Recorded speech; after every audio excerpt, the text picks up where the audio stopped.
Hello friends, कैसे हैं आप सब। आशा करता हूँ अच्छे होंगे। मैं हूँ प्रवीण सिंह और एक बार फिर से आपका स्वागत है हमारे यूट्यूब चैनल फिनअप में।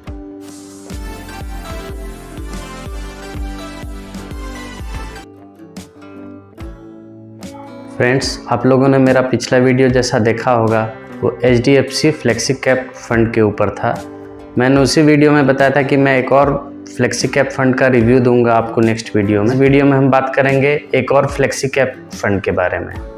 फ्लेक्सी कैप फंड उस तरह के फंड होते हैं जिसमें फंड मैनेजर को पूरी फ्लेक्सिबिलिटी रहती है कि वो across the sector, small cap, mid cap, large cap, किसी भी सेक्टर में कितना भी फंड एलोकेट कर सकते हैं। तो आइए फ्रेंड्स, देर न करते हुए आज की वीडियो शुरू करते हैं। तो आइए फ्रेंड्स, बात करते हैं फंड के डिटेल पे। का NAV 63.51 का है। ये मैंने 3 नवंबर 2023 का NAV लिया है। इस फंड का AUM 42,785 CR का, देख रहे हैं काफ़ी बड़ा इस AUM है। सेकेंड लार्जेस्ट इक्विटी फंड है जिसमें इन्वेस्टर्स के पैसे इन्वेस्टेड हैं। इस फंड का एक्सपेंस रेशियो 0.66% का है। देख रहे हैं काफ़ी कम एक्सपेंस रेशियो। अगर आप 365 दिन में फंड से एग्जिट करते हैं तो आपको 2% लगेगा एग्जिट लोड, और अगर आप 365 से लेके 1 साल से 2 साल के बीच में इस फंड से अगर आप एग्जिट लेते हैं तो आपको 1% का एग्जिट लोड लगेगा। ये एग्जिट लोड देख के आप समझ सकते हैं फ्रेंड्स, फंड का मेन पर्पस है कि आप इसमें इन्वेस्ट करें लॉन्ग टाइम के लिए। फंड का अल्फा फ्रेंड्स 7.53 का है और इस फंड का बीटा 0.64 का। देख रहे हैं काफ़ी लो बीटा है और अल्फा इस फंड का काफ़ी बढ़िया है, 7.53 का अल्फा है। इससे पता चलता है कि इस फंड ने काफ़ी कम रिस्क लेके अच्छा रिटर्न दिया है। फ्रेंड्स, वीडियो में आगे बढ़ने से पहले वीडियो को लाइक कर दें, और अगर आपने अब तक मेरे चैनल को सब्सक्राइब नहीं किया तो मेरे चैनल को सब्सक्राइब कर लें। मैं इसी तरह के रेगुलर फंड एनालिसिस के वीडियोस, म्यूचुअल फंड से रिलेटेड वीडियोस पोस्ट करता रहता हूं। इस फंड की वैल्यू रिसर्च रेटिंग में 5 स्टार रेटिंग है। और फ्रेंड्स, ET मनी रेटिंग इस फंड का कंसिस्टेंसी ऑफ रिटर्न, मतलब रिटर्न कंसिस्टेंटली अच्छा रिटर्न देने के लिए 4.5 की स्टार की रेटिंग है। और प्रोटेक्शन अगेंस्ट वॉलेटिलिटी के लिए ET मनी रैंकिंग इस फंड की 5 स्टार की है। आइए फ्रेंड्स, फंड के अदर डिटेल्स पे बात करते हैं। इस फंड में आप SIP 1000 से मंथली स्टार्ट कर सकते हैं। मिनिमम आप 1000 से मंथली SIP स्टार्ट कर सकते हैं, और इस फंड में आप मिनिमम लमसम भी 1000 से इन्वेस्ट कर सकते हैं। ये फंड फॉलो करती है निफ्टी 500 TRI इंडेक्स को। फंड के टोटली 4 फंड मैनेजर्स हैं। सबसे senior fund manager mister Rajeev Thakkar हैं। ये 2013 से इस फंड के साथ जुड़े हुए हैं, मतलब ये जब से स्टार्ट हुई है तब से ये के साथ मिस्टर राजीव ठक्कर जुड़े हुए हैं। ये फंड 2013 में लॉन्च हुई थी फ्रेंड्स, और जब से फंड लॉन्च हुई है तब से मिस्टर राजीव ठक्कर इस फंड को मैनेज कर रहे हैं। इसके सेकेंड फंड मैनेजर हैं, ये 2016 से इस फंड में से के साथ जुड़े हुए हैं। थर्ड इसके फंड मैनेजर हैं मिस्टर रौनक ओंकार। ये भी 2013 से इस फंड को मैनेज कर रहे हैं, जब से ये फंड स्टार्ट हुई है। इसके फोर्थ फंड मैनेजर हैं मिस्टर रुकुन ताराचंदानी। ये 2022 में इन्होंने इस फंड को ज्वाइन किया। चारों फंड मैनेजर इस फंड में किस तरह से काम करते हैं फ्रेंड्स, हम ये वीडियो में आगे जानेंगे। फ्रेंड्स, देखते हैं इस फंड का इक्विटी डिस्ट्रीब्यूशन किस तरह का है। इस फंड का इक्विटी पार्ट 85% का है, मतलब इस फंड के 85% इक्विटी में एलोकेटेड रहते हैं फंड्स। और इस फंड का डेट में भी एलोकेशन है। डेट फंड्स में 11.8% का, 3% कैश इक्विवेलेंट रिजर्व में रहता है। इसके टोटल 33 कंपनीज़ में इन्वेस्टमेंट है फ्रेंड्स। ये फंड टोटल 33 कंपनीज़ में इन्वेस्टेड है। इसमें से large cap 56.8% large cap companies हैं, 7.09 स्मॉल कैप कंपनीज़ हैं, मिड कैप कंपनीज़ में 5.44% का एलोकेशन है, और अदर कंपनीज़ में 15.75% का एलोकेशन है। इस फंड का कुछ पार्ट 15 to 16% का पार्ट फॉरेन इक्विटीज़ में भी इन्वेस्ट होता है फ्रेंड्स। आइए हम आगे उसके बारे में भी बात करेंगे कि कौन कौन से कंपनीज़ में इस फंड का एलोकेशन, कौन कौन से फॉरेन कंपनीज़ में इस फंड का एलोकेशन होता है। 4.75% का स्टेक अल्फ़ाबेट कंपनी में है। अल्फ़ाबेट कंपनीज़ अगर आप लोग फ्रेंड्स नहीं जानते हैं, मैं बताता हूँ। अल्फ़ाबेट कंपनी गूगल कंपनी जो आप गूगल जानते हैं, गूगल की पेरेंट कंपनी अल्फ़ाबेट के नाम से जानते हैं। यानी गूगल, यूट्यूब, जो भी आप जीमेल या एंड्रॉयड आप जो भी यूज़ करते हैं, ये सारी उसी अल्फ़ाबेट कंपनीज़ के अंदर आती हैं। ये यूट्यूब पे जो आप वीडियो देख रहे हैं, ये भी अल्फ़ाबेट कंपनीज़ के अंदर ही आती है। तो इसका 4.75% का स्टेक अल्फ़ाबेट कंपनी में है। माइक्रोसॉफ्ट कॉरपोरेशन में 4.49% का स्टेक है। फेसबुक कंपनी में 3.44% का स्टेक है और Amazon.com में 3.36% का स्टेक है। ये टोटल अराउंड 16% के आसपास फॉरेन इक्विटीज़ में फंड का इन्वेस्टमेंट है। ये चारों कंपनीज ऐसे कंपनीज हैं फ्रेंड, जिससे हम लोग सभी जुड़े हुए हैं किसी न किसी रूप में। आप गूगल, एंड्रॉयड सारा कुछ आप यूज़ करते हैं, माइक्रोसॉफ्ट भी आप यूज़ करते होंगे। अभी लैपटॉप्स और कंप्यूटर में जो भी ऑपरेटिंग सिस्टम यूज़ होता है, विंडो का ही यूज़ होता है। वो विंडो माइक्रोसॉफ्ट कॉरपोरेशन के अंदर ये विंडो आते हैं।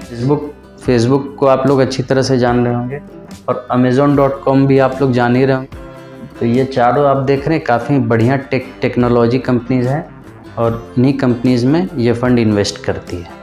आइए फ्रेंड्स, अब देखते हैं इस फंड के एसेट कहाँ कहाँ लोकेटेड हैं। जैसा कि आप देख सकते हैं फ्रेंड्स, फाइनेंशियल सेक्टर में अराउंड 29.9% इस फंड का इन्वेस्टमेंट है। सर्विसेज सेक्टर में 14.65% का इन्वेस्टमेंट है। टेक्नोलॉजी कंपनीज़ में 11.67% का इन्वेस्टमेंट है। ऑटो सेक्टर में 6.73% का इन्वेस्टमेंट है और कंज्यूमर स्टेपल्स में 6.3% का इन्वेस्टमेंट है। मटेरियल्स में 4.98% का इन्वेस्टमेंट है और एनर्जी कंपनीज़ में 4.93% का इन्वेस्टमेंट है और हेल्थ केयर सेक्टर में 3.68% का इन्वेस्टमेंट। आप देख सकते हैं across the segment all over सब तरह की कंपनीज़ में इस फ्लेक्सी कैप फंड का इन्वेस्टमेंट है। फॉरेन इक्विटीज़ भी इंक्लूडेड है फ्रेंड्स। 2 होल्डिंग्स इसकी हम लोग बात करते हैं। इस फंड के टॉप 2 होल्डिंग्स हैं। HDFC बैंक में 7.9% का इन्वेस्टमेंट है इस फंड का और बजाज होल्डिंग्स प्राइवेट लिमिटेड में 7.37% का इन्वेस्टमेंट है। तो ये टॉप 2 कंपनीज़ हैं जिसमें इस फंड का सबसे ज़्यादा इन्वेस्टमेंट है। और उसके अलावा टॉप 12 कंपनीज़ का मैंने साइड में स्क्रीनशॉट लगा दिया है। आप उसे देख के आप नोट डाउन कर सकते हैं या आप वीडियो पॉज करके वो नोट कर सकते हैं। फ्रेंड्स, अब जानते हैं रिटर्न के पैरामीटर पे ये फंड कैसा है। से फंड लॉन्च हुई है तब से इस फंड ने किस तरह का रिटर्न देखते हैं। इस फंड का 1 ईयर का रिटर्न 23.7% का है, 3 ईयर का रिटर्न 24.8% का है, 5 ईयर का रिटर्न 21.6% का है और इस फंड का ओवरऑल रिटर्न 19.3% का है। मतलब ये फंड जब से लॉन्च हुई है तब से इस फंड ने कंसिस्टेंटली 19.3% का कांस्टेंट एनुअलाइज्ड रिटर्न दिया है। इस फंड ने कैटेगरी को 1 ईयर, 3 ईयर और 5 ईयर अच्छे मार्जिन से बीट किया है। 1 ईयर में आप देख रहे हैं इस फंड का रिटर्न 23.7% का और कैटेगरी रिटर्न सिर्फ 11% का है, 11.5% का। तो देख रहे हैं 10% से ज़्यादा मार्जिन से इस फंड ने कैटेगरी को बीट किया है। वहीं 3 ईयर में देखा जाए तो इस फंड का रिटर्न 24.8% का रहा है और कैटेगरी रिटर्न 20.2% का रहा है। 5 ईयर में देखा जाए तो इस फंड का रिटर्न 21.6% रहा है और कैटेगरी रिटर्न 14% का रहा है। फ्रेंड्स, इससे पता चलता है ये हाई अल्फ़ा फंड किस लिए है। इस फंड का अल्फ़ा 7+ है, ये हमें यहाँ देख के पता चलता है। इस फंड ने रेगुलर ही 20% के अराउंड रिटर्न, आप देखिए 20% प्लस का रिटर्न इसने ओवरऑल दिया है। फंड अगर जब लॉन्च हुई थी तब अगर आपने इसमें 1 लाख इन्वेस्ट किए रहते तभी उसकी वैल्यू रहती है अराउंड 5.78 लाख। और ये फंड जब लॉन्च हुई थी उसमें उस टाइम अगर आपने इसमें 5000 का SIP किया होता, यानी 2013 में आपने 5000 का SIP इस फंड में अगर स्टार्ट किया होता तभी उसकी वैल्यू रहती है अराउंड 12,27,000 रुपीज़ और आपके 6 लाख बन गए रहते 12,27,000। अगर आपने 5000 का SIP 1 साल पहले किया होता, अगर आपने इस फंड में 5000 का SIP 1 साल पहले स्टार्ट किया होता तो आपके 60,000 बन गए रहते 67,085 रुपीज़। अगर आपने 3 साल पहले इस फंड में 5000 का SIP स्टार्ट किया होता फ्रेंड्स तो उसकी वैल्यू रहती है अभी 2,30,150 रुपीज़। आपके 1,80,000 बन गए रहते 2,30,150 रुपीज़। और वहीं अगर आपने 5 साल पहले इस फंड में 5000 का SIP स्टार्ट किया होता तो आपके 3 लाख बन गए रहते 5,16,000 रुपये। और अगर आपने 1 साल पहले इस फंड में 1 लाख लमसम अमाउंट अगर इन्वेस्ट किया होता तो अभी उसकी वैल्यू रहती 1,23,770 रुपीज़। और वही अगर आपने 3 साल पहले इस फंड में 1 लाख इन्वेस्ट किया होता तो उसकी वैल्यू रहती 1,94,376 रुपीज़। वहीं अगर आपने 5 साल पहले इस फंड में 1 लाख रुपीज़ इन्वेस्ट किए होते तो उसकी वैल्यू रहती अभी 2,66,200 रुपीज़। आपने देखा ये फंड में लमसम, इस फंड ने लमसम में भी काफ़ी अच्छा रिटर्न बना के दिया है और SIP में भी काफ़ी अच्छा रिटर्न बना के दिया है। तो ये ऐसा फ्लेक्सी कैप फंड है जो लमसम के लिए भी बढ़िया है और SIP इन्वेस्टमेंट दोनों के लिए फंड काफ़ी बढ़िया। सब इस फंड का नाम जानते हैं। इस फंड का नाम है Parag Parikh flexi cap fund direct plan. जैसा कि फ्रेंड हम हमेशा बात किए, हम जब भी हमें इन्वेस्ट करना है हमें डायरेक्ट प्लान में इन्वेस्ट करना है, रेगुलर प्लान में इन्वेस्ट नहीं करना है। डायरेक्ट प्लान में आपको काफ़ी कमीशन, आपके डायरेक्ट प्लान में आपके कमीशन सेव हो जाते हैं। ये जो फंड है फ्रेंड्स, पराग पारिक फ्लेक्सी कैप फंड, ये इंडिया का 2nd लार्जेस्ट इक्विटी फंड है जिसमें इन्वेस्टर्स के पैसे सबसे ज़्यादा इन्वेस्टेड हैं। यह मैंने अपने शॉर्ट वीडियो में भी बताया था। इस फंड की खासियत रही है फ्रेंड्स, इस फंड ने मार्केट के अप डाउन से बचा के ये रिटर्न डिलीवर किया है। ये फंड और ख़ास हो जाता है। जैसा कि आपने देखा ये लो बीटा फंड है, इस फंड का बीटा काफ़ी कम है। मैंने आपको बताया फ्रेंड्स, इस फंड में 4 फंड मैनेजर हैं। वो चारों फंड मैनेजर में से एक फंड मैनेजर फॉरेन इक्विटी को मैनेज करते हैं, एक फंड मैनेजर डेट पार्ट को मैनेज करते हैं और एक फंड मैनेजर इंडियन इक्विटी में जो इन्वेस्टमेंट है उसको मैनेज करते हैं। इस तरह से ये फंड अपने आप में एक खास फंड हो जाता है। वीडियो अच्छा लग रहा हो तो वीडियो को लाइक कर दें और अगर आपने अब तक मेरे चैनल को सब्सक्राइब नहीं किया तो चैनल को सब्सक्राइब कर लें। मैं इसी तरह के रेगुलर फंड एनालिसिस के वीडियोस पोस्ट करता रहता हूं और वीडियो को लाइक करें और ज़्यादा से ज़्यादा हो सके। जानते हैं अगर हम लॉन्ग टर्म के लिए 20 ईयर्स, 30 ईयर्स, 40 ईयर्स रिटायरमेंट के हिसाब से अगर इस फंड में इन्वेस्ट करते हैं तो हमें किस तरह के रिटर्न देखने को मिलेंगे। अगर आप 3000 का मंथली SIP इस फंड में 20 ईयर्स के लिए करते हैं तो आफ्टर 20 ईयर्स आपके 3000 टोटल अराउंड 68,20,000 रुपीज़, आपके 7,20,000 बन जा रहे हैं 20 ईयर्स में 68,20,000 रुपीज़। उसी को अगर आप SIP को 30 ईयर्स तक कंटिन्यू करते हैं तो फ्रेंड्स 20 ईयर्स में आपके बन रहे हैं 68 लाख रुपीज़ और अगर आप उसको 10 ईयर्स और एक्सटेंड करते हैं अपने SIP तो आपके SIP बन जाते हैं अराउंड 4 करोड़। आपको 30 ईयर्स अगर इस फंड में आपने कंटिन्यूस 3000 का SIP अगर इन्वेस्ट कर दिया फ्रेंड कंटिन्यू तो आपको ये आपके 10,80,000 बन जाएंगे 4 करोड़ अराउंड अप्रॉक्स। ये कैलकुलेशन फ्रेंड्स अप्रॉक्स कैलकुलेशन है।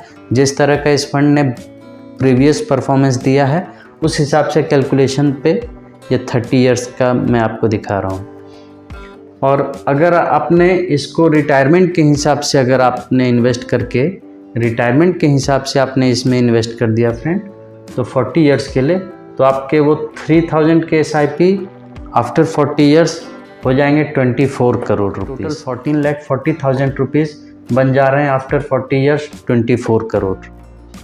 ये आपका रिटायरमेंट पर्पज़ के लिए काफ़ी बड़ा अमाउंट है फ्रेंड्स। अगर आप रिटायरमेंट के हिसाब से अपना इन्वेस्ट करना चाहते हैं या आप उस प्लानिंग से करते हैं, आपकी उम्र अभी 20 to 25 ईयर्स है और आप अपना रिटायरमेंट एज्यूम करके चल रहे हैं कि मैं 65 to 70 ईयर्स में अगर मुझे रिटायरमेंट लेना है तो आप इस फंड को चूज़ कर सकते हैं। आफ्टर 40 ईयर्स आपको काफ़ी अच्छा अमाउंट, अगर आप इसमें 3000 का SIP करते हैं तो आप 40 ईयर्स वो पैसे हो जाते हैं अराउंड 24 करोड़, जो काफ़ी बड़ा अमाउंट है फ्रेंड्स। आप इसमें कंपाउंडिंग इफेक्ट देख सकते हैं। अगर आपने इस पैसे को 20 से 30 ईयर्स के लिए अगर छोड़ दिया, 10 साल एक्स्ट्रा छोड़ दिया तो पैसा आपके अराउंड 4 करोड़ हो जा रहा है। ये कोई रिकमेंडेशन वीडियो नहीं है फ्रेंड्स, ये टोटली एजुकेशनल पर्पज़ से वीडियो है। जिस तरह का इस फंड ने रिटर्न दिया है मैं आपको वो बता रहा हूँ। आप इन्वेस्टमेंट करने से पहले खुद से रिसर्च कर लें या आपके कोई फाइनेंशियल एडवाइज़र हैं तो उनसे आप एडवाइस ले लें, उसके बाद आप इसमें इन्वेस्ट करें। ये जैसा इस फंड का परफॉर्मेंस रहा है मैंने बस आपको वो बताया है और उस हिसाब से आप जज कर सकते हैं आपके लिए ये फंड किस तरह का है, तो कितने समय के लिए इन्वेस्ट करना है, तो उस हिसाब से ये आपके लिए ये फ़ंड सूटेबल है या नहीं ये आप खुद थोड़ा रिसर्च करके देख लें, या आपके कोई फाइनेंशियल एडवाइज़र हैं तो आप उनसे एडवाइस लेकर इसमें इन्वेस्ट करना है या नहीं करना है, ये आप खुद डिसाइड कर सकते हैं। मैंने आपको ये फ़ंड का टोटल क्या परफॉर्मेंस रहा है, इसके क्या क्या एस्पेक्ट हैं और फ्यूचर में ये फ़ंड किस तरह का रिटर्न दे सकता है, ये टोटल अप्रॉक्स रिटर्न है फ्रेंड्स। पास्ट परफॉर्मेंस की कोई गारंटी नहीं है फ्रेंड्स कि फ्यूचर में हमें वही परफॉर्मेंस मिले, या हो सकता है कि फ्यूचर में आपको पास्ट परफॉर्मेंस से बेटर परफॉर्मेंस भी मिल सकती है, या मार्केट के कंडीशन अगर नेगेटिव रहते हैं तो ये रिटर्न मिलने में आपको कुछ ज़्यादा टाइम भी लग सकता है। ये अब तक फ़ंड का जिस तरह का पास्ट परफॉर्मेंस रहा है मैंने आपको वो बता दिया, और एस्टिमेटेड ये फ़ंड क्या रिटर्न दे सकता है आने वाले दिनों में मैंने आपको वो बता दी। फ्रेंड्स, ये वीडियो आप लोगों को कैसा लगा कमेंट करके ज़रूर बताइए, और अगर आपने अब तक मेरे चैनल को सब्सक्राइब नहीं किया तो मेरे चैनल को सब्सक्राइब कर लें, वीडियो को लाइक करें, ज़्यादा से ज़्यादा शेयर करें। यहीं तक फ्रेंड्स, जल्दी मिलते हैं नेक्स्ट वीडियो में। तब तक के लिए इन्वेस्ट करते रहिए, ग्रो करते रहिए, लर्निंग का नेक्स्ट वीडियो में। तब तक के लिए गुड बाय, जय हिंद।